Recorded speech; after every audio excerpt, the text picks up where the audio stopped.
우리가 코로나로 인하여 다시 비대면 예배, 또 온라인 예배를 드릴 수밖에 없는 그런 상황 가운데 왔습니다. 성전에서 예배할 때나 우리가 집에서 예배할 때나 하나님은 우리와 동일하게 함께 하십니다. 우리와 함께 하시며 우리 예배를 받으시는 그 하나님 앞에 우리가 신령과 진정으로 예배 드려야 됩니다. 정자를 하시고 또 복장 단정하시고 이렇게 교회에서 예배 드릴 때처럼 하나님 앞에 예배해 주시기를 바랍니다. 우리 다 함께 묵상기도 드리심으로 우리 하나님 앞에 예배해 드리겠습니다.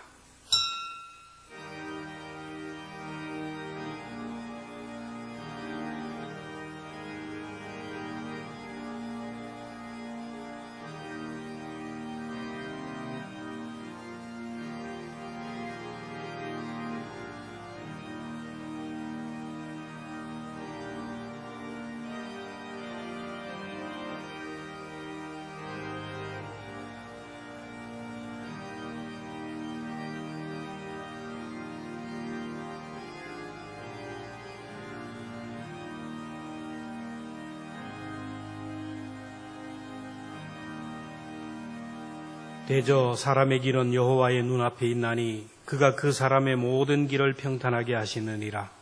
하나님은 영이시니 예배하는 자는 영과 진리로 예배할지니라. 아멘. 우리 다 함께 자리에서 일어나셔서 23장 찬송 드리겠습니다.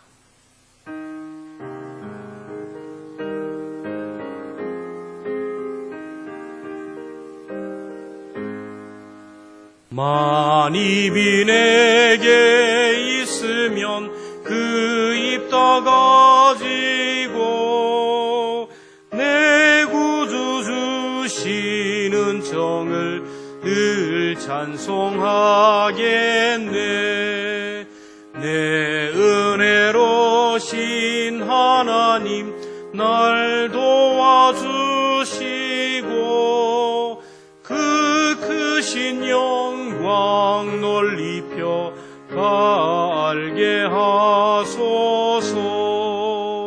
내 주의 귀한 이름이 날 위로하시고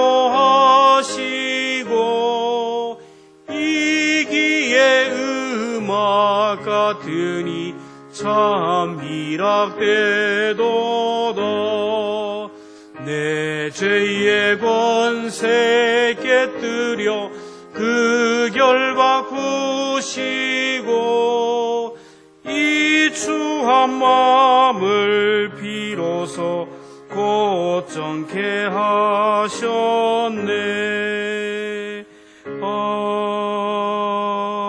아멘.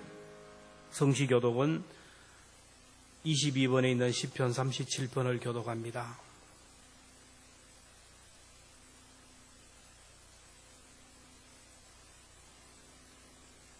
22번에 있는 시편 37편을 교독하겠습니다. 악을 행하는 자들 때문에 불평하지 말며 불의를 행하는 자들을 시기하지 말지어다.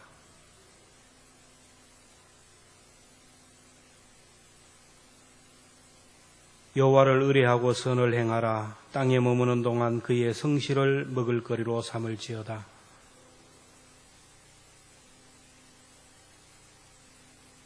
내 길을 여호와께 맡기라. 그를 의지하면 그가 이루시고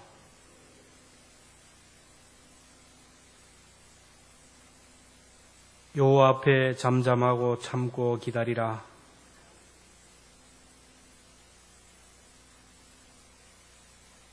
분을 그치고 노를 버리며 불평하지 말라. 오히려 악을 만들 뿐이니라. 아멘. 하나님 아버지 감사합니다. 하나님 앞에 설 수 있는 의도, 공로도 아무런 자랑거리가 없는 저희들임에도 불구하고 생명 연장의 복을 주시고 오늘도 주님을 향하여 예배할 수 있는 믿음을 허락하신 하나님 아버지 감사합니다. 또다시 코로나19가 창궐하여 현장 예배를 드리지 못하고 비대면으로 온라인 예배를 드리는 이 어려운 현실 가운데 있지만 하나님 이 어려운 때에 하나님께서 우리 믿는 자들에게 힘을 더하여 주시고 날마다 살아갈 힘과 용기를 더하여 주시고 나라와 민족을 위하여 회개하며 기도할 수 있도록 은혜 베푸심을 감사합니다. 우리가 예배드리지 못하는 이 암흑의 시대를 살아갈 때에 민족의 죄를 회개하고 한국교회와 우리 가정과 자녀들의 죄, 나 자신의 죄를 주님 앞에 고백하며 참회하는 저희들 되게 하여 주시기를 원합니다. 철저하게 회개하고 돌이키게 하여 주셔서 회개하는 자에게 주시는 하나님의 은혜의 해가 우리 민족 가운데 드려지게 하여 주옵소서. 저마다 삶의 자리에서 하나님 앞에 회개하며 참회하는 성도들의 기도를 들어주셔서 주의 보혈의 피로 깨끗하고 정결하게 씻음받는 시간이 되게 하여 주시고 하나님의 빛이 오늘 우리 가운데 넘쳐나게 하여 주옵소서. 이제는 나와 하나님만이 아는 은밀한 죄를 고백하며 참회의 기도를 계속하겠습니다.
악인은 입으로 그의 이웃을 망하게 하여도 의인은 그의 지식으로 말미암아 구원을 얻느니라. 성읍은 정직한 자의 축복으로 인하여 진흥하고 악한 자의 입으로 말미암아 무너지느니라. 그러므로 우리 이제 그리스도 예수 안에 있는 자에게는 결코 정죄함이 없느니라. 아멘. 함께 신앙을 고백합니다. 나는 전능하신 아버지 하나님 천지의 창조주를 믿습니다. 나는 그의 유일하신 아들 우리 주 예수 그리스도를 믿습니다. 그는 성령으로 잉태되어 동정녀 마리아에게서 나시고 본디오 빌라도에게 고난을 받아 십자가에 못 박혀 죽으시고 장사된 지 사흘 만에 죽은 자 가운데서 다시 살아나셨으며 하늘에 오르시어 전능하신 아버지 하나님 우편에 앉아 계시다가 거기로부터 살아있는 자와 죽은 자를 심판하러 오십니다. 나는 성령을 믿으며 거룩한 공교회와 성도의 교제와 죄를 용서받는 것과 몸의 부활과 영생을 믿습니다. 아멘. 자리에 앉아주시기를 바랍니다. 312장 찬송합니다. 312자입니다.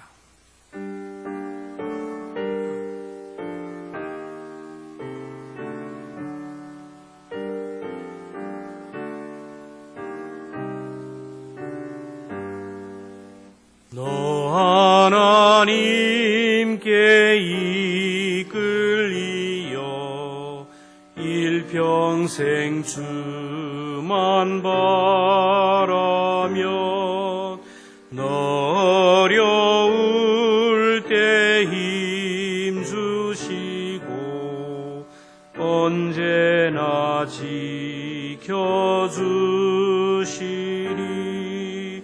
주 크신 사랑 믿는 자 그 반석 위에 서리라. 너 설레는 맘 가다듬고 희망 중 기다리면서 그 은혜로 신 주의 뜻과 사랑에 만족하여라. 우리를 불러주신 주 마음에 소원하신다. 주 찬양하고 기도하라. 내 몸분 힘써다라. 주 약속하신 모든 은혜 내게서 이루어지리라. 참되고 의지하는 자 주께서 기여.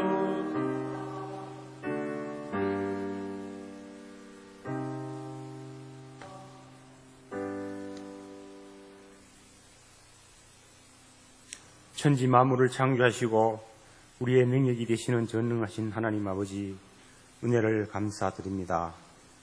오늘 거룩한 성회를 허락하시고 주의 백성들이 하나님을 찬양하며 예배드리오니 모든 영광 홀로 받아 주시옵소서. 하나님 아버지, 저희들에게 생명을 주시고 참된 진리의 삶을 살아가기를 원하셨지만 지난 한 주간의 삶이 하나님 앞에 온전하지 못했음을 고백합니다. 우리의 열심과 최선으로는 하나님을 기쁘게 할 수 없사오니 이 시간 주님의 보혈로 씻어주시고 회복되게 하여서 주님 앞에 온전히 설 수 있도록 은혜를 내려 주시옵소서. 힘들고 지친 세상에서 늘 저희들을 눈동자처럼 지켜주시고 무거운 죄의 짐을 벗게 하시고 날마다 새로운 기회와 살아갈 용기를 주시는 하나님 한 분만 의지하면 살게 하여 주시옵소서.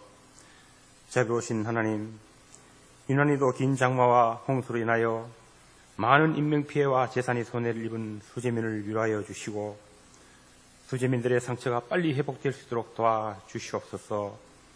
우리 모두 힘을 합하여 그들의 고통을 조금이라도 나누는 사랑을 베풀게 하여 주시옵소서. 온 세계가 코로나 바이러스로 인하여 수많은 확진자들이 생겨나고 사망하는 가운데 우리나라는 진정되는 듯하다 다시 많은 확진자가 발생하여 우리의 일상생활이 제한되고 방역당국과 의료진들이 사투를 벌이고 있습니다. 또 우리 교회도 함께 모여 예배드리지 못하고 온라인으로 예배를 드릴 수밖에 없는 이 현실을 우리 모두 통회하는 심령이 다 되게 하여 주시옵소서. 아버지 하나님, 또 일부 교회를 통하여 코로나 바이러스가 퍼져간다고 세상으로부터 지탄받고 있는 참으로 안타까운 현실에 우리 교회가 먼저 방역에 앞장서게 하여 주시고 온 성도들이 영적 전쟁에서 지혜롭게 이길 수 있도록 하나님의 긍휼을 바라며 눈물로 기도하게 하여 주시옵소서. 아버지 하나님, 우리나라가 재난과 여러 가지 혼란 가운데 처해 있습니다. 나라를 다스리는 위정자들이 바른 판단과 올바른 지혜로 이 나라를 바른 길로 잘 이끌어갈 수 있도록 은혜를 내려 주시옵소서. 갈라진 남북이 통일의 소망과 번영이 함께할 수 있도록 이 땅의 항마음을 치하여 주시고 고쳐주시고 구원의 불길이 강같이 흘러 넘치게 하여 주시옵소서. 은혜의 아버지 하나님, 우리 교회가 어려움을 당한 이때에 먼저 회개하고 간절히 기도함으로 기도의 능력과 성령의 능력, 복음의 열정이 회복되게 하시고 예수님의 사랑과 희생을 본받아 이웃의 진정한 친구가 되게 하시며 성도들 가운데 서로 사랑하고 교제하며 성령 충만하여 빛과 소금의 사명을 잘 감당하는 교회가 되게 하여 주시옵소서. 또 병마로 고생하는 성도들이 있습니다. 속히 케어되는 은혜도 주시고 더운 날씨에 모든 성도들의 건강도 지켜 주시옵소서. 우리 교회 엘림홀과 아동부실 기도실에 외에 리모델링 공사를 준비하고 기도하고 있습니다. 공사 가운데 어려움 없게 하여 주시고 그 일을 위하여 수고하는 손길 가운데 함께 하셔서 순조로운 가운데 교회가 아름답게 단장될 수 있도록 은혜 내려 주시옵소서. 이 시간 세우신 담임 목사님 영육간의 강건함을 주시고 성령 충만한 가운데 준비된 하나님의 말씀을 잘 선포하게 하셔서 생명의 말씀을 통하여 회복과 치유의 역사가 있게 하시고 은혜의 시간 되게 하여 주시옵소서. 모든 것 감사드리며 우리 주 예수 그리스도의 이름으로 기도드립니다. 아멘.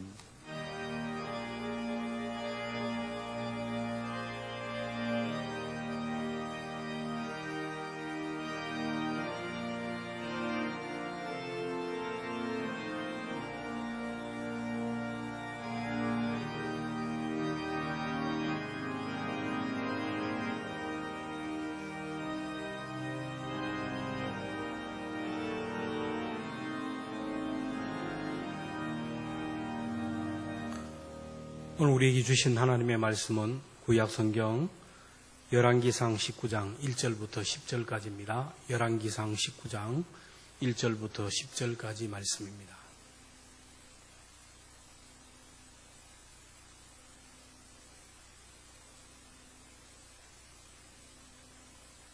말씀을 제가 봉독할 때에 하나님께서 우리 모두에게 들려주시는 음성으로 들을 수 있기를 바랍니다.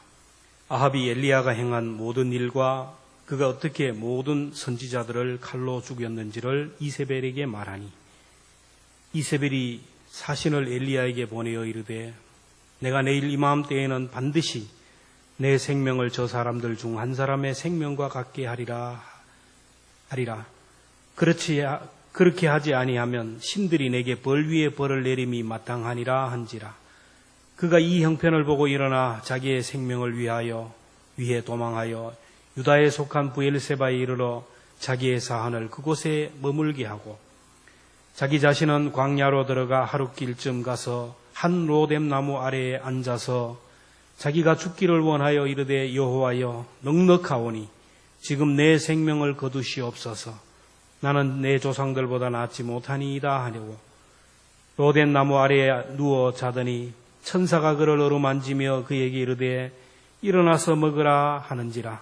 본즉 머리맡에 숯불에 구운 떡과 물 한 병이 있더라. 이에 먹고 마시고 다시 누웠더니 여호와의 천사가 또다시 와서 어루만지며 이르되 일어나 먹으라.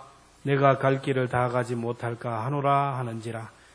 이에 일어나 먹고 마시고 그 음식물의 힘을 의지하여 40주 40야를 가서 하나님의 산 호렙에 이르니라.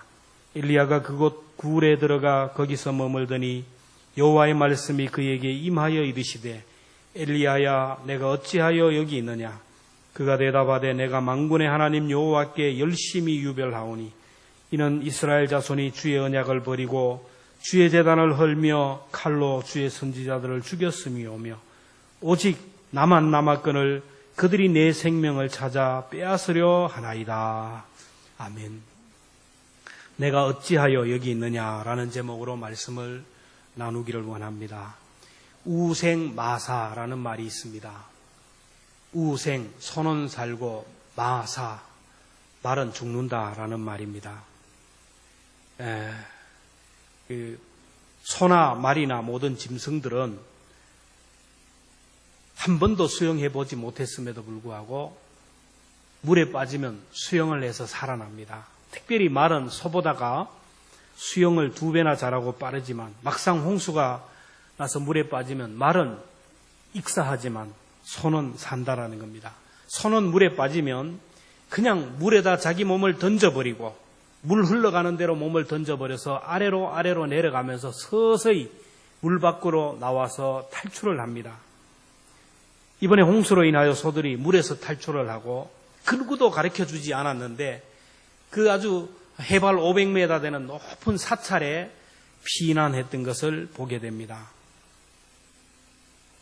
그런데 소보다 2배나 더 빠르고 수영을 잘하는 말은 일단 홍수에 물에 빠지게 되면 당황해서 살기 위하여 물살을 거슬러 올라가기 위하여 발버둥친다는 거예요.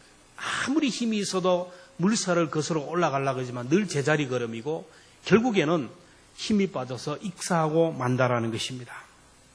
그래서 우생 마사라는 말이 생겼습니다. 사람이든 짐승이든 갑자기 어떤 충격적인 일을 만나게 되면 이성이 마비되고 생각이 마비되고 허둥거리고 그렇게 됩니다. 집에 화재가 나면 119 전화번호가 생각이 나지 않습니다. 갑작스럽게 일이 닥치면 큰 일을 생기면 그렇게도 전화했던 가족들의 전화번호가 생각이 나지 않습니다. 그렇게도 믿음이 좋을 줄 알았던 사람이 위기 상황을 만나면 그렇게 허물어지는 것을 보게 됩니다. 사람이 당황을 하게 되면 이성이 마비됩니다. 그리고 생각이 마비되고 믿음이 흔들리기 쉽다라는 겁니다. 두려움에 사로잡혀서 비이성적이고 비신앙적인 행동을 하는 것을 봅니다. 오늘 본문에 나오는 엘리야를 보십시오. 형편없이 무너지는 그런 모습을 보게 됩니다. 엘리야가 누굽니까? 당대 최고의 선지자, 불의 선지자입니다. 바알과 아세라 선지자 850명과 대결해서 기도해서 하늘에서 불이 내리게 했던 선지자입니다. 그리고 바알 선지자 450명을 기손 시내가에 끌고 가서 한순간에 다 처형했습니다. 바알과 아세라 선지자는 아하방의 아내 이세벨이 섬기는 농신, 바알과 아세라를 섬기는 선지자들입니다. 바알신은 농신입니다. 농신. 비가 많이 오게 하고 농사가 풍성하게 하는 농신. 아세라신은 다신, 자녀를 많이 생산한다는 그런 거예요. 그 당시 농사가 잘 되고 자녀가 많은 것은 아주 최고의 복이었어요.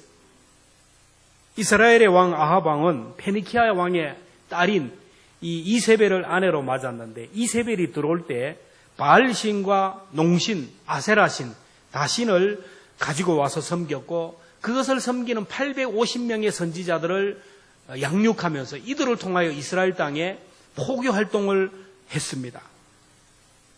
농경사회에서 피를 주장해서 농사가 잘 된다고 하니까 이스라엘 백성들이 바알신에게 빠지기 시작합니다. 자녀를 많이 낳게 한다는 다신에 빠져서 우상을 숨겼어요. 그래서 하나님께서 이들을 심판하기 위하여 3년 6개월 동안 하늘문을 닫아서 비를 오지 않게 합니다. 비가 오지 않자, 갑자기 비가 오지 않자 농신, 아세라신에 대한 의심이 생겼어요. 그래서 바알과 아세라를 섬기는 이 선지자들이 공을 들이면서 비가 오기를 위하여 기도합니다. 이때부터 하나님이 참신인지 바알과 아세라가 참신인지를 사람들이 궁금해했고, 그래서 엘리야와 바알과 아세라 850명이 갈멜산에서 대결합니다. 하늘에서 불을 내리게 했던 신이 참신이라고, 그리고 불을 내리는 그 신에게 굴복하고 목숨을 걸자고 했어요. 그래서 엘리야는 하늘에서 비가 내려오기를 위해서 기도해서 비가 내려와서 불이 내려와서 그 제단을 다 태워와서 결국 바알을 섬기는 핵심 그 선지자 450명을 기손 시내가에 끌고 가서 처형을 했습니다.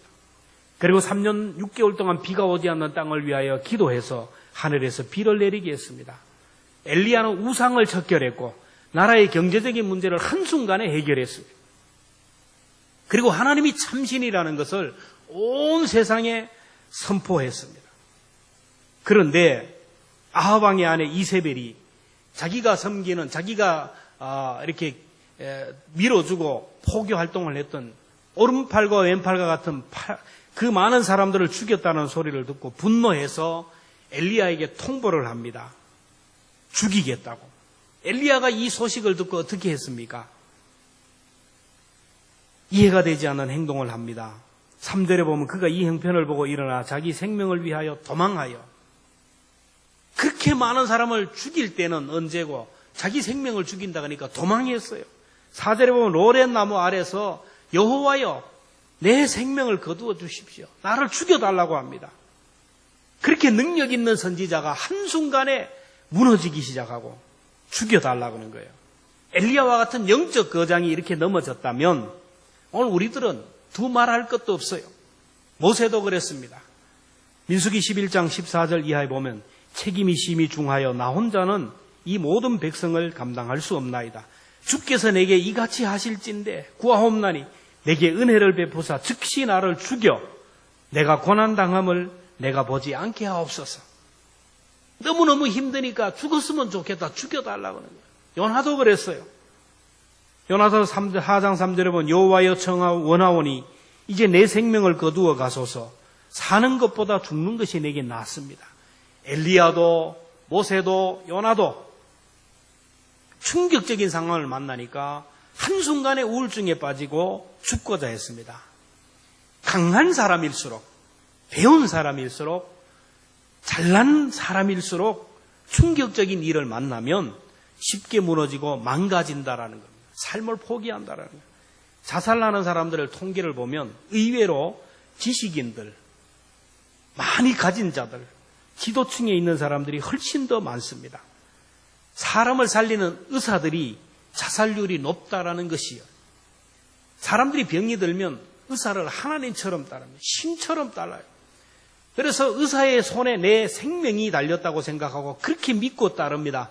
그리고 의사는 자기가 하나님처럼 그 환자에게 이렇게 하라 저렇게 하라 처방을 하지만 막상 의사 자신에게 암이 걸리면, 불치병이 걸리면 그 본인의 문제를 감당하지 못하는 거예요. 어디 가서 의논하지도 못하고 어찌할 바를 몰라서 허둥거리다가 자살을 한다라는 겁니다. 남의 문제에 대해서 척척 얘기도 잘하고 남의 문제에 대해서는 조언도 하고 겉면도 하고 그렇게 잘하는데 막상 자기에게 문제가 닥치면 흔들리는 거예요. 목사도 그렇고 우리 모두가 다 그래요. 우리는 다른 사람의 문제에 대해서 이렇게 저렇게 하라고 조언을 하고 기도도 하고 도움을 주는데 정작 본인이 이런 문제를 만나면 아무것도 못하는 경우가 있습니다. 그래서 대통령이 자살을 하고 국회의원이 자살을 하고 시장이 자살을 하고 대기업의 회장이 자살을 하는 겁니다. 그러므로 우리는 한치 앞을 내다볼 수 없는 이 불확실한 시대에 우리가 살아갑니다.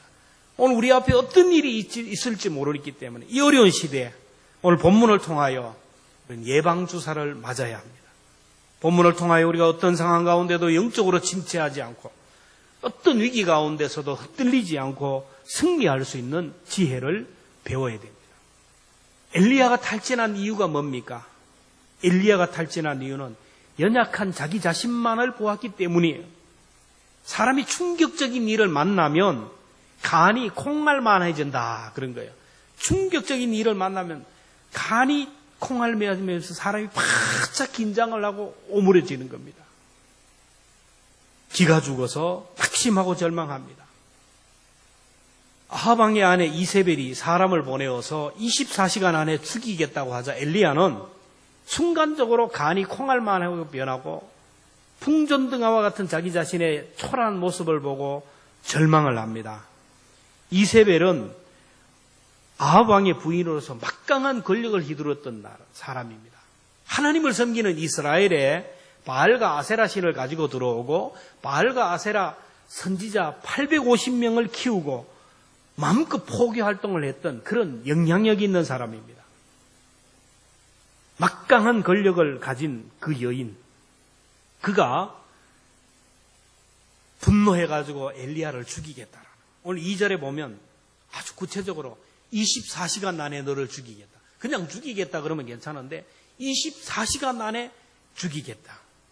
그냥 죽을 병이라고 하면 괜찮은데 석 달밖에 못 산다. 그러면 사람이 거기에서부터 기가 죽는 거예요. 반드시 죽이겠다라는 거예요. 또 너를 죽이지 않으면 신들이 내게 벌 위에 벌을 내림이 마땅하다. 신에게 맹세하면서까지 죽이겠다라는 거예요. 그러니까 기가 죽어가지고 36개를 하는 거예요. 왕비 이세벨을 대항할 힘이 없어요. 당장 자객을 보내오면 그냥 죽을 수밖에 없는 위험에 노출되어 있는 자기 자신을 발견합니다. 그 누구도 나와 함께하지 않는다는 것을 알게 됩니다. 그러자 엘리야는 주저앉고 맙니다. 그때 하나님이 말씀하시죠. 오늘 18절에 보면 열왕기상 19장 18절에 보면 내가 이스라엘 가운데 7,000명을 남기리니 다 바알에게 무릎을 꿇지 아니하고 다 바알에게 입맞추지 아니한 자니라. 걱정하지 말아라. 바알에게 무릎 꿇지 않는 7,000명의 의인들이 있다. 너와 같이 싸울 의인 7,000명이 있다라는 겁니다. 엘리야, 너 혼자 기도해서 하늘에 불이 내려오게 한 줄 아느냐? 너 혼자 기도해서 하늘에서 비가 내려온 줄 아느냐?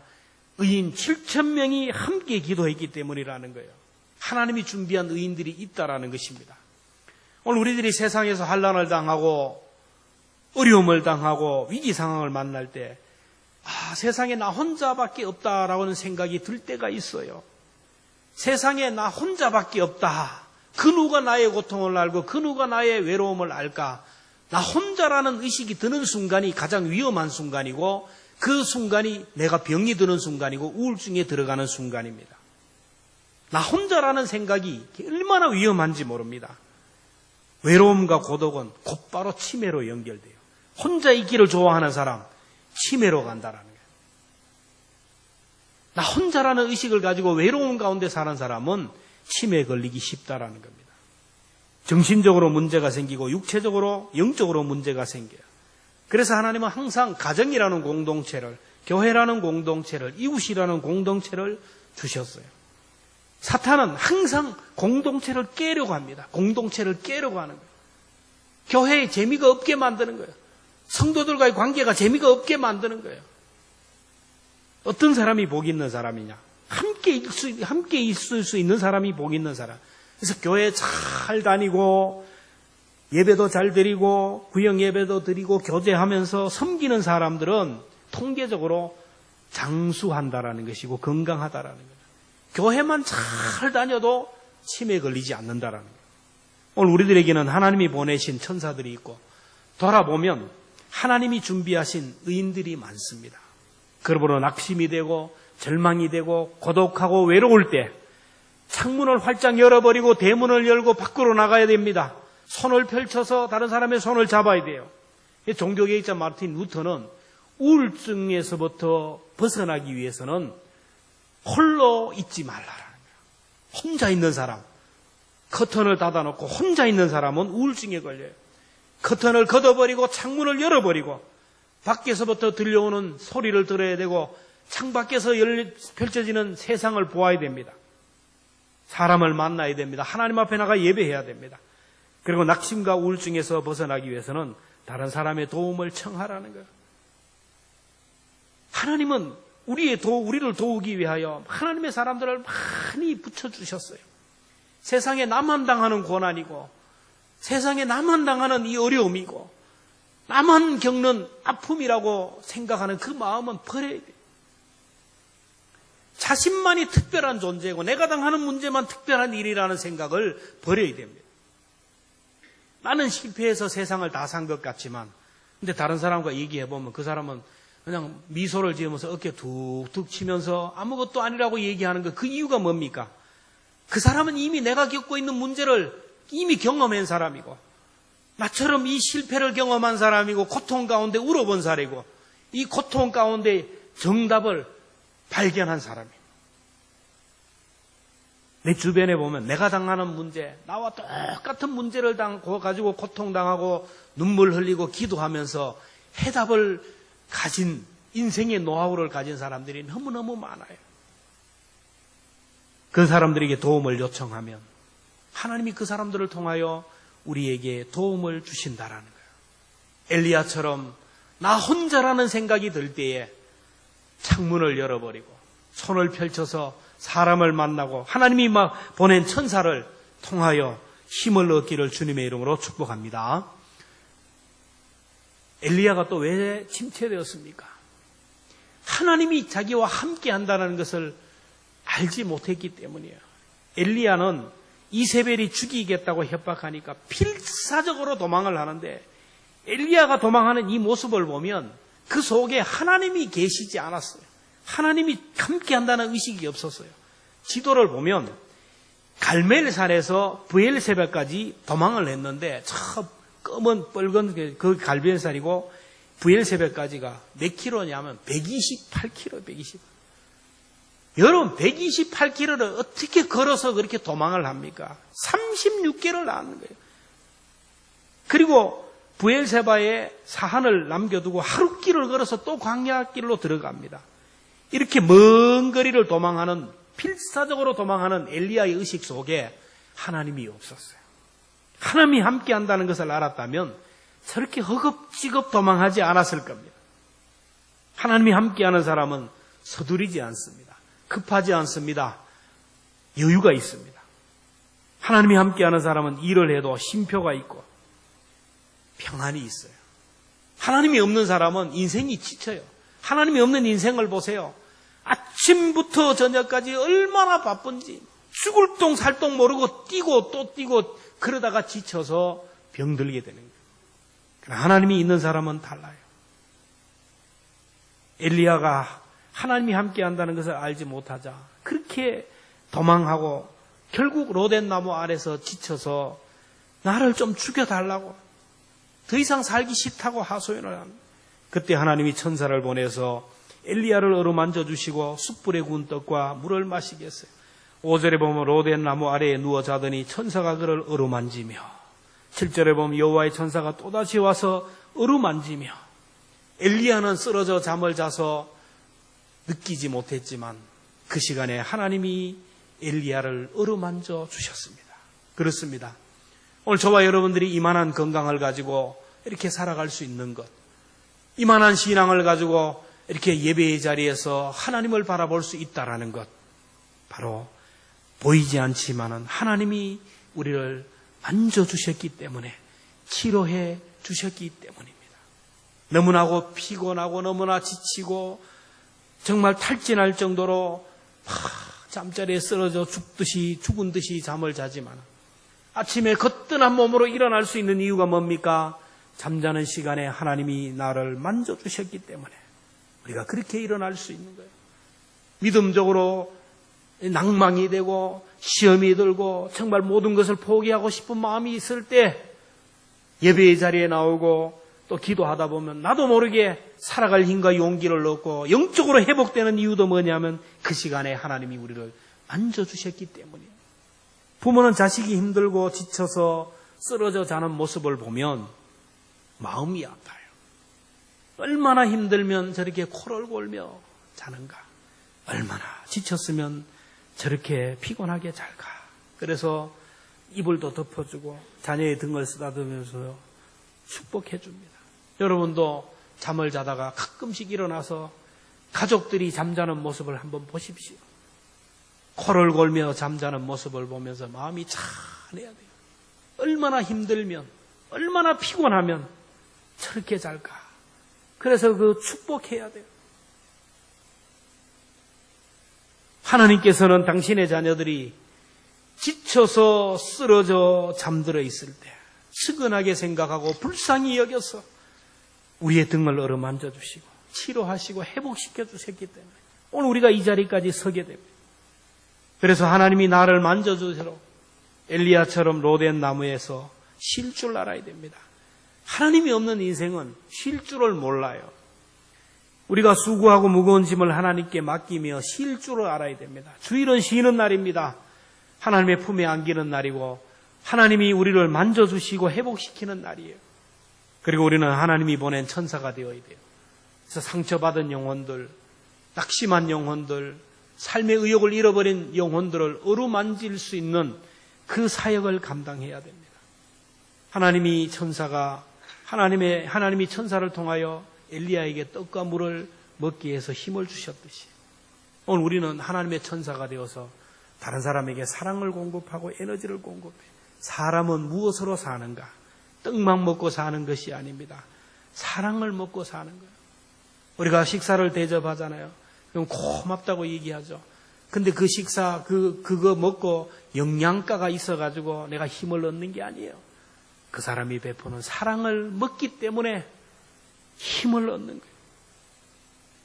오늘 우리 주변에는 이렇게 힘을 잃어버리고 삶의 의욕을 잃어버린 자들이 있어요. 하나님의 천사가 되어 그들을 회복시켜야 됩니다. 하나님께서는 탈진한 엘리야에게 기력을 회복시켜 주었어요. 그리고 엘리야를 찾아가서 말씀합니다. 열왕기상 19장 9절에 보면 엘리야가 그곳 굴에 들어가 거기서 머물더니 여호와의 말씀이 그에게 임하여 이르시되 엘리야야 내가 어찌하여 여기 있느냐? 내가 어찌하여 여기 있느냐? 이 물으시는 것은 지금 너의 선 자리가 어디 있느냐? 너의 현 주소가 무엇이냐라는 것을 묻는 거예요. 내가 지금 너와 함께 하는데 네가 왜 여기까지 와서 헐떡거리느냐 이런 거예요. 내가 너와 함께 하는데 네가 있어야 할 곳은 성전이고 내가 너와 함께 하는데 네가 있어야 할 곳은 토피성이고 지존자의 은밀한 그늘인데 어찌하여 이곳까지 와서 이렇게 지쳐 있느냐. 그렇습니다. 엘리야는 의식하지 못했지만 하나님이 엘리야와 함께 하셨어요. 갈멜산에서 바알과 아세라와 싸울 때도 함께 하셨고 그리고 450명의 그 바알 선지자들을 처형할 때도 함께 하셨고 3년 6개월 동안 비가 오지 않는 땅을 위하여 기도할 때도 함께 하셨어요. 그리고 엘리야가 이세벨이 두려워서 도망할 때도 로뎀나무 아래에서 누워 잘 때도 하나님이 함께 하셨습니다. 오늘 본문을 통하여 하나님이 엘리야에게 하시고자 한 말씀이 무엇일까요? 내가 너와 함께하는 것을 알지 못하느냐? 내가 너와 함께하는 것을 왜 알지 못하느냐? 그러니 일어나라는 것입니다. 사람은 위기에 처하고 위기 상황을 만나면 비로소 나와 함께하는 하나님이 보여요. 참 이상하죠. 야곱이 고향 친척 아비집을 떠나서 갈 곳이 없을 때 형으로부터 생명의 위협을 받고 사나운 짐승들로부터 생명의 위협을 받는 그 밤에 루스에서 사닥다리를 통하여 하나님을 만났어요. 저도 고향 친척 아비집을 떠날 때가 몇 번 있었는데 입영 통지서를 받고 제일 처음이 그거예요. 입영 통지서를 받고 부모님도 같이 가지 못하고 가족들도 같이 가지 못하고 친구들도 같이 가지 못하는 그 군이라는 곳으로 들어갈 때 비로소 하나님이 나와 함께 한다는 것을 깨달았어요. 그 누구도 도와줄 사람이 없을 때, 그 누구도 나의 이 아픔, 나의 이 문제를 해결할 수 없을 때, 그 절박한 상황 가운데 있을 때 옆에서 함께 하시는 주님이 보였어요. 가족들이 더 이상 할 수 없는 자리, 중환자실에 들어갈 때, 병원에 입원할 때 비로소 나와 함께하는 하나님을 느끼지 않습니까? 코로나19로 인하여 전국적으로 이렇게 많은 사람들이 두려워하고 많은 사람들이 감염이 되어서 자가격리를 하고 입원을 했는데 여러분 얼마나 두렵고 떨리겠습니까? 이런 시기에 교회가 감염의 원인을 하고 막 이렇게만 교회를 욕하는데 그렇게 생각하지 말고 우리 하나님의 사람이라면 하나님의 마음이 있어야 돼요. 그 사람들이 얼마나 두려워하고 얼마나 불안에 떨고 그 병원에서 그렇게 살아가는가. 이 하나님의 마음을 헤아려야 돼요. 그리고 그것에서 함께 하시는 하나님이 그들을 느껴요. 우리는 모르지만 그들은 그 자리에서 하나님이 함께 한다는 것을 느낍니다. 사람들은 얘기합니다. 나는 고통 없이 죽기를 원합니다. 병도 들지 않고 1, 2, 3, 4, 9988, 99세까지 팔팔하게 살다가 2, 3일 앓다가 죽는 이렇게 얘기하는데 병도 안 들고 사고도 안 나고 그냥 밤에 자다가 그냥 자듯이 죽고 싶습니다. 그렇게 기도하는 사람이 있어요. 얼마나 복인지 몰라요. 시편에 보면 악인들은 하나님 없이 살아가는 악인들은 사업을 해도 팍팍 일어나고 자녀들도 잘 되고 몸도 안 아프고 죽을 때도 고통 없이 죽는 것을 보고 막 의인들이 부러워해요. 그때 하나님이 악인들의 형통을 부러워하지 말라라는 거예요. 여러분 고통 없이 죽는 것이 좋지만은 그냥 고통 없이 살다가 어느 날 갑자기 죽는다면 하나님 앞에 설 준비를 못하는 거예요. 하나님 앞에 설 준비, 하나님 만날 준비가 안 된 사람이 어느 날 교통사고로, 어느 날 심장마비로 죽으면 이처럼 불행한 일이 어디 있습니까? 그래서 나에게 병이 있다라는 것, 나에게 고통이 있다라는 것은 이걸 통하여 하나님을 만날 수 있고 하나님 앞에 설 준비를 할 수 있는 기회가 되기 때문에 그렇게 불행한 일들만 아니에요. 그래서 시편 기자는 얘기합니다. 시편 119편 71절에 고난당하는 것이 내게 유익이라. 이로 말미암아 내가 주의 율례를 배우게 되었느니라. 코로나로 인하여 이 땅이 어렵고 이 민족이 어렵고 경제적으로 어렵지만은 그러나 나타나는 현상을 보고 낙심하고 절망할 필요가 없어요.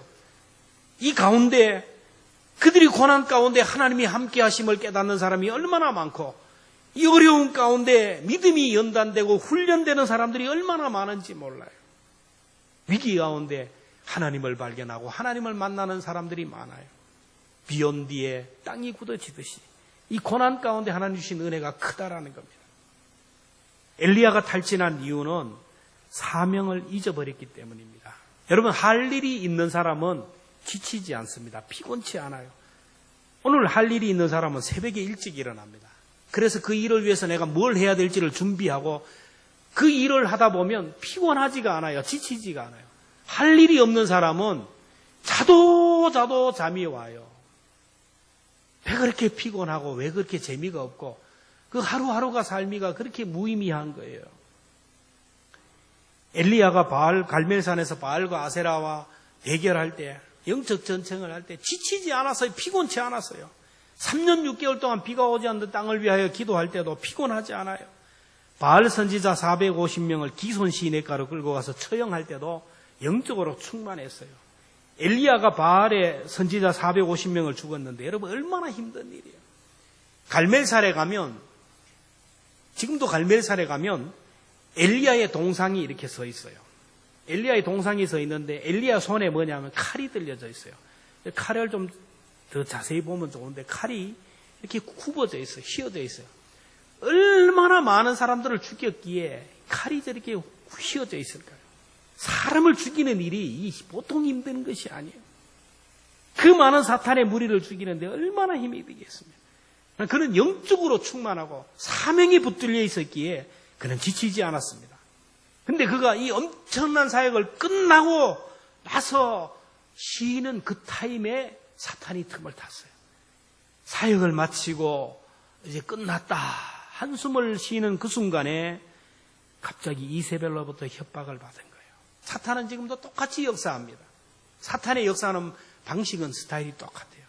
연예인들이 무대 위에서 열심히 노래하고 연극을 하고 막 팬들에게 박수와 환호를 받을 때는 피곤한 게 없어요. 지친 것이 없습니다.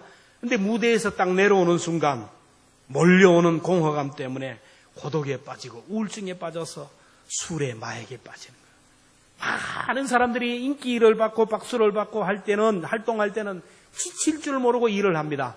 근데 일이 끊어져요. 인기가 떨어집니다. 연예인들 거의 TV에서 나오지 않고 이래 하는 사람들 보면 거의 폐인이 되어가는 것을 봐요. 목회자도 마찬가지입니다. 일주일 내내 영적인 싸움을 하다가 주일 사역이 끝나면 고독감이 몰려오는 거예요. 그래서 사역이 끝나면 반드시 함께하는 사람이 있어야 돼요. 교회도 마찬가지입니다. 모든 교회들이 교회사를 통하여 보면 그래요.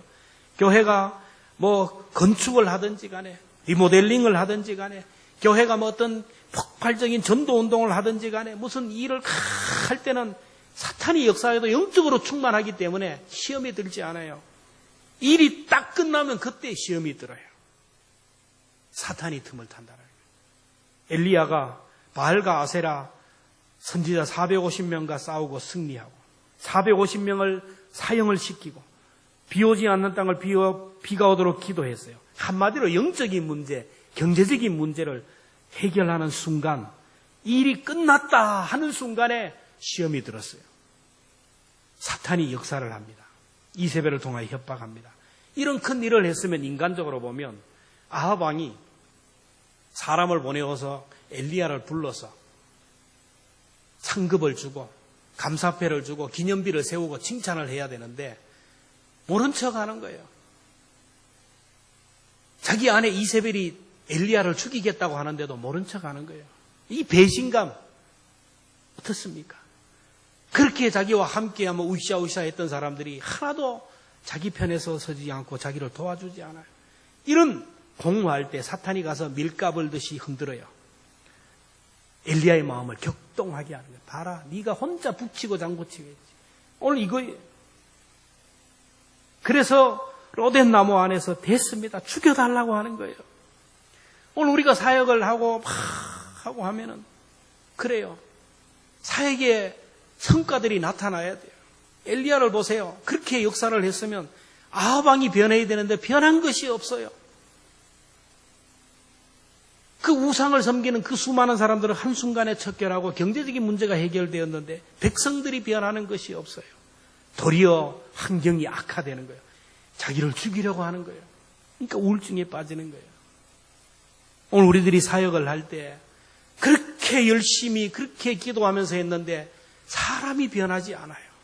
야, 저 사람이 왜 저래? 교회가 부흥하지도 않고 변화되지도 않고 내가 그렇게 열심히 사역했는데 사람들이 알아주지를 않아요. 그러면 사탄이 까봅니다. 봐라, 누가 니를 알아주냐? 니 혼자 뛰는 거야. 니 혼자 뛰는 거야. 그래서 우리가 시험에 들지 않도록 기도해야 되고 혼자 묵상하면 안 돼요. 소설 쓰면 안 된다라는 거예요. 사명을 붙들어야 됩니다. 우리 사람을 바라보면 안 돼요. 목사도 그래요. 오랫동안 그렇게 설교를 하고 그렇게 사역을 했는데 변화되지 않는 사람들을 보면 뭐 했는가 그런 마음이 들어요. 그러나 하나님이 하시는 거예요. 사람을 변화시키고. 교회를 부흥하는 것도 하나님이 하시는 거예요. 하나님만 바라보고 하나님이 나에게 주신 일, 이 일만 하고 나가면 하나님이 책임지신다는 생각으로 할 때 우리가 시험에 들지 않아요. 내가 한다는 생각하면 우리는 넘어질 수밖에 없어요. 하나님이 엘리야를 회복시켜 주시고 사명을 주십니다. 15절에 보면 하사엘에게 기름을 부어 아람의 왕이 되게 하고 예후에게 16절에 보면 예후에게 기름을 부어 이스라엘 왕이 되게 하고 엘리사에게 기름을 부어 너를 대신하여 선지자가 되게 하라. 엘리야는 하나님이 주시는 사명을 붙들고 세상으로 내려갔어요. 이 세상이 어떤 세상입니까? 아합 왕이 알아주지 않아요. 이세벨이 자기를 죽이겠다고 기다리는 곳입니다. 죽음의 자리를 들어가는 거예요. 사명을 붙든 사람은 죽음이 두렵지가 않습니다. 이세벨이 상대가 되지 않고 이세벨을 넘어서는 은혜가 있어요. 놀라운 것은 성경을 보시면 엘리야가 이세벨의 그 마지막 아합 왕의 그 마지막을 예언하는 말씀이 봐요. 그 예언한 대로 돼요. 이세벨의 시체를 새들이 다 뜯어먹게 될 것이다. 그리고 아합 왕의 그 왕자들이 다 멸물지간을 다 죽음을 당할 것이라 예언했는데 그대로 되었어요. 예후가 혁명을 일으키면서 이세벨을 창문에서 던져가지고 그냥 창문에서 떨어져서 죽어. 짐승들이 개들이 뜯어먹고 새들이 뜯어먹었어요. 아합 왕의 그 수많은 수십 명의 왕자들이 다 죽음을 당했어요. 오늘 또 우리 하나님이 나에게 주신 사명을 붙들고 가면 나를 두렵게 하는 이세벨이 사라집니다. 하나님 주신 사명 붙들고 나가면 나를 두렵게 하는 모든 환경들과 요소들이 사라져요. 사명을 붙든 사람에게는 질병이 더 이상 주장하지 못합니다. 가난이 더 이상 주장하지 못해요. 사명 붙들고 가는 사람은 어떤 사람이 나의 앞길을 가지 말고 사명 붙들고 가면 나를 붙들고 있는 것들이 그냥 풀어지는 역사가 일어나는 거예요. 장애물들이 사라집니다. 그래서 사명이 있는 자는 결코 죽지 않는다라는 말이 있습니다. 오늘도 우리를 두렵게 하는 환경들이 많아요. 저를 두렵고 떨림으로 누르는 환경들, 여러분들 그렇게 하는 것들이 많아요. 우리로 하여금 낙심하게 하고 절망하게 하고 위협적인 것들이 있어요. 지금 코로나로 인하여 사람들이 두려워 떨고 있어요. 경제적인 위기감으로 두려워합니다. 질병의 문제로 두려워합니다. 엘리야처럼 죽겠다고 하는 거예요. 한국교회를 두려움으로 사로잡아가요. 한국교회 목회자와 수많은 믿음의 사람들이 정말로 탈진할 지경으로 피곤하고 지쳐 있어요. 엘리야처럼 로뎀 나무 아래 엎드렸습니다. 일부 목사들의 잘못, 일부 성도들의 잘못으로 인하여 전도의 문을 막고 하나님의 영광이 가려졌어요. 이런 때 세상은 막 교회를 향하여 손가락질하고 욕을 합니다. 그러나 우리는 그래서는 안 돼요. 우리는 교회 안에 있는 성도들은 욕을 하면 안 됩니다. 절망적인 얘기를 하면 안 됩니다. 희망을 얘기해야 됩니다. 하나님은 살아계시고 이를 통하여 하나님이 일하실 것을 기대하며 나가야 된다는 겁니다. 우리 모두가 피해자고 주님의 몸인 교회, 주님이 고통을 당하고 있기 때문이에요. 이러한 때 우리 모두는 하나님이 우리 민족, 우리 한국교회를 어루만져 주시기를, 우리 성도들을 위로해 주시기를, 치료하고 회복시켜 주시기를 위하여 기도해야 됩니다. 그리고 우리 모두가 하나님의 천사가 되어서 낙심한 영혼들, 절망하고 좌절하는 성도들을 어루만져 주어야 됩니다. 그리고 하나님이 주신 의인들, 바알에게 무릎 꿇지 않는 의인 7,000명이 있어요. 한국교회를 향하여 욕을 하고 비방하지만은 하나님이 숨겨두신 의인들, 하나님이 준비하신 의인들이 아직도 한국교회는 살아있어요. 하나님이 말씀하십니다. 내가 어찌하여 여기 있느냐? 내가 너와 함께 하는데 왜 주저앉아 있느냐? 내 옆에 바알에게 무릎 꿇지 않는 7,000명이 있는데 왜 낙심하느냐? 지금 내가 할 일이 있는데 왜 여기서 절망하느냐? 이 말씀을 다시 한번 가슴에 새기면서 나만 아니라 하나님이 준비하신 믿음의 사람들이 있음에 감사하고 그들의 손을 붙들어야 돼요. 나만 아니라 오늘도 나와 함께 하시는 전능하신 하나님, 우리를 살아가게 하시고 우리로 하여금 이기게 하시는 그 하나님이 나와 함께 하시기에 오늘도 하나님이 나를 통하 이루고자 하는 그 사명이 있기에 이 사명 붙들고 나가면 우리 앞길에 길이 열리고 먹구림도 걷어지고 우리 앞길이 하나님께서 주시는 시온의 들가 열려진다는 것을 꼭 기억하며 엘리야에게 주신 은혜가 저와 여러분들에게 함께하기를 주님의 이름으로 축복합니다. 기도하겠습니다. 하나님 아버지 감사합니다. 우리 한국교회가 지금 엘리야처럼 로뎀 나무 아래에서 탈진해 있습니다. 한국교회 성도들이 낙심하고 절망해 있습니다. 하나님, 이 백성이, 이 민족이 우울증으로 빠져서 살아갈 힘과 용기를 잃어버리고 있습니다. 하나님, 이때 우리 모두가 좌우를 돌아보게 하시고 하나님의 사람들의 손을 붙들게 하여 주시기를 원합니다. 편을 가르는 것이 아니라 이제는 성령이 하나 되게 하신 것을 힘써 지키며 손에 손을 잡고 일어나게 하시고 어제나 오늘이나 영원토록 우리와 함께 하신 그 하나님의 손 붙들고 일어나게 하시고 오늘 나에게 생명 주신 하나님, 나를 통하여 이루고자 하는 하나님의 그 뜻을 꼭 발견하고 그 사명 붙들고 다시 한번 일어나는 한국교회와 우리 한국교회 성도들이 되게 하시고 우리 광성교회가 되게 하여 주옵소서. 서로를 위로하며 서로를 축복하며 이 어려운 난국을 잘 극복할 수 있도록 복의 복을 더하여 주옵소서. 예수님의 이름으로 축복하며 기도하옵나이다. 아멘. 538장 찬송합니다. 538장입니다.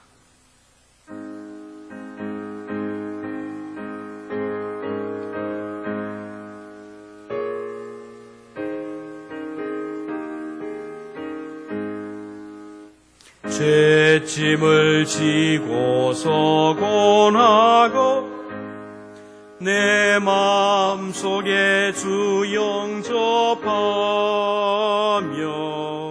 새사람 되기를 원하거든 내 구주를 영접하라.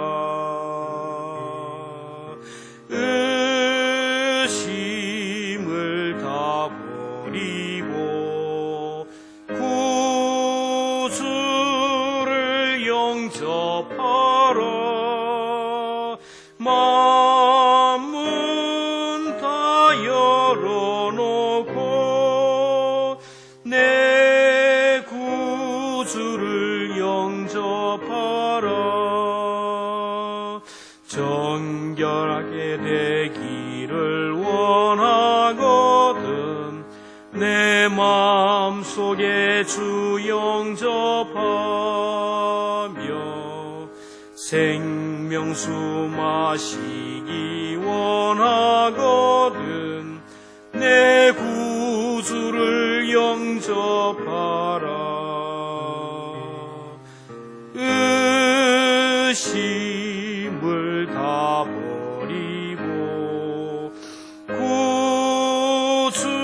구주를 영접하라.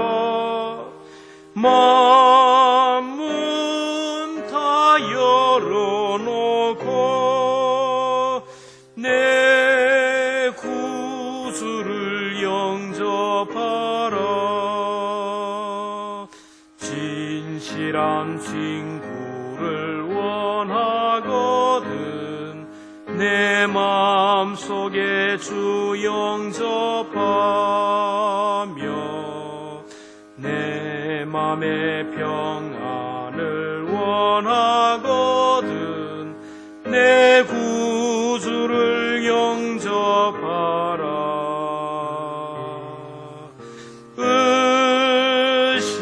의심을 다 버리고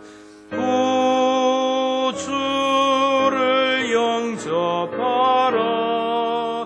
마음은 다 열어놓고 내 구주를 영접하라. 즐거운 찬송하려거든 내 마음속에 주 영접하며 평안한 복지에 가려거든 내 구주를 영접하라.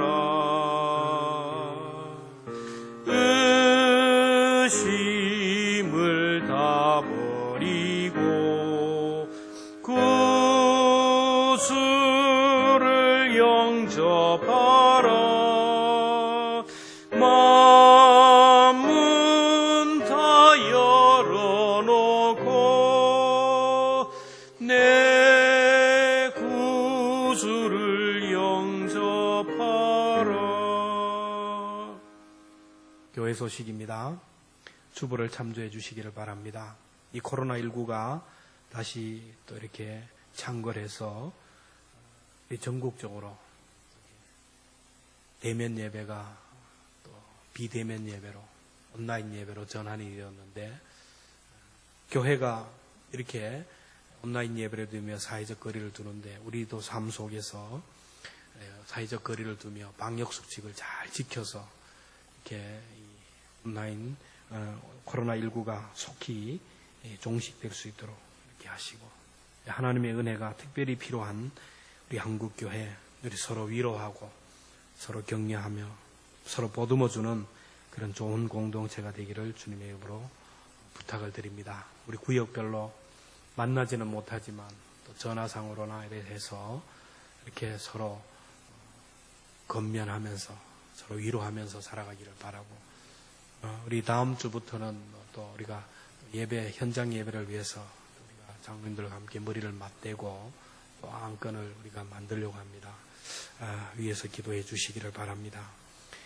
우리 혼자 또 이렇게 가정에서 보내는 시간들이 많은데 이럴 때일수록 말씀과 기도로 이렇게 또 영적으로 성숙해 갈 수 있기를 바라고, 교회 리모델링이 하나님의 은혜 가운데 잘 진행될 수 있도록 여러분 특별히 기도해 주시기를 바랍니다.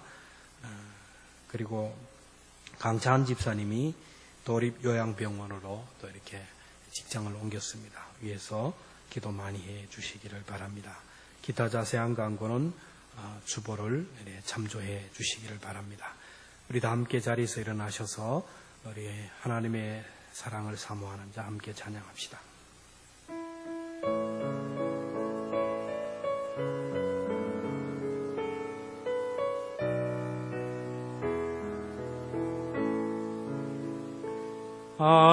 하나님의 사랑을 사모하는 자, 하나님의 평안을 바라보는 자, 너의 모든 것 창조하신 우리 주님이 너를 얼마나 사랑하시는지, 하나님께 찬양과 경배하는 자, 하나님의 선하심을 닮아가는 자, 너의 모든 것 창조하신 우리 주님이 너를 자녀 삼으셨네.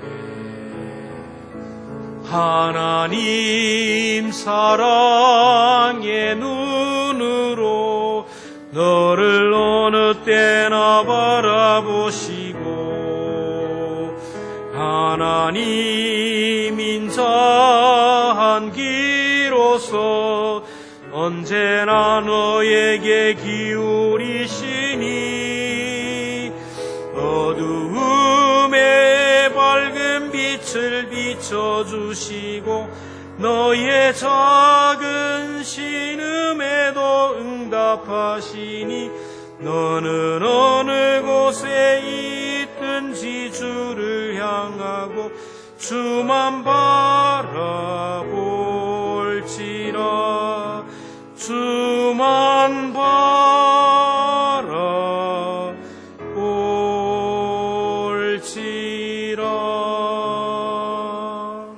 하나님 아버지, 우리가 가정에서 삶의 자리에서 이렇게 온라인으로 예배하지만 하나님이 우리 예배를 받으시고 성도들의 찬양과 주님을 향한 열정과 믿음 흠량하신 줄 믿습니다.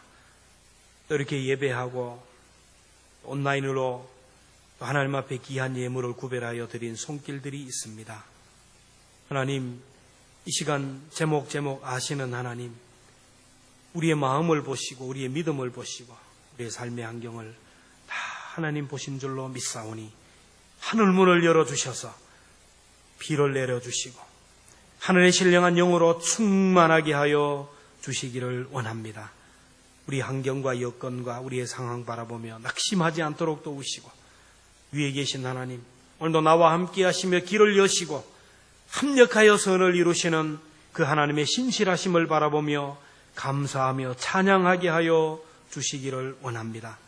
한 주간 동안도 믿음으로 살아갈 때에 우리 모두가 하나님의 천사가 되어서 서로를 위로하며 격려하며 만져주는 귀한 사명을 잘 감당할 수 있도록 은혜 베풀어 주옵소서. 한국교회가 다시 한번 잃어버린 사명을 붙들게 하여 주시고, 오늘 나부터 우리 모두가 하나님부터 주신 귀한 사명 꼭 붙들고 회복하는 복을 허락하여 주옵소서. 다시 만날 때까지 하나님의 선하심과 인자하심과 긍휼하심이 사랑하는 성도들과 함께하여 주옵소서. 지금은 우리 주 예수 그리스도의 은혜와 하나님 아버지의 크신 사랑과 성령님의 감동, 감화, 교통하심이, 비록 주의 성전에 올라와 예배하지 못하지만 저마다의 삶의 현장에서 하나님의 선하심을, 하나님의 인자하심을 바라보며 예배하는 모든 광성의 믿음의 권속들 한 분 한 분 머리 위에, 이분들이 가슴에 품고 기도하는 사랑하는 자녀들과 또 후손들, 경영하는 직장과 사업터 위에 피로 값주고 세우신 우리 교회와 이 나라 이 민족 가운데 지금부터 영원토록 함께 하시기를 축원하옵나이다. 아멘.